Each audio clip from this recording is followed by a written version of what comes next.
ծիրանի մասով այս պահին երեկվա դրությամբ 626 մեքենա միայն հունիս ամսին Ռուսաստանի Դաշնություն հասել է, 363-ը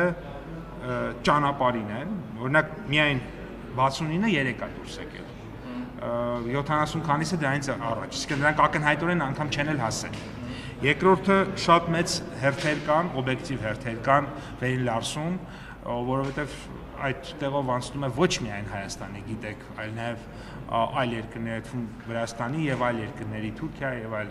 ցամաքային, այո, բեռներ եւ այո, հարյուրավոր մեքենաներ հերթի մեջ կանգնած անցնում են եւ այդ թվում նաև Ծիրանի։ Իհարկե Ծիրանը, այսպես ասած, որպես շուտ փչացող ապրանք ունի արտահերթության իրավունք եւ օրինակ ես նաեւ կոնյակի թիվը ձեզ հիշեցնեմ, օրինակ 3 քանի մեքենա կոնյակ է անցել, բնականաբար կոնյակի թիվը բազմապատիկ ավելի քիչ պետք է լինի, շատ պարզ պատճառով, որովհետեւ կոնյակը չի համարվում շուտ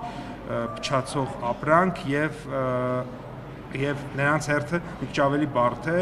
3 անցել է ընդամենը 7 մեքենա կոնյակ։ Այո, այսինքն էլի հերթին, այս պահին հերթի մեջ տասնյակ մեքենաներ կա կոնյակով բեռնված։ Այսինքն դրական եզրակացության որևէ խնդիր չկա, որ իրանք պետք է անցնեն, պարզապես սպասում ենք հերթին եւ ընդամենը 7 մեքենա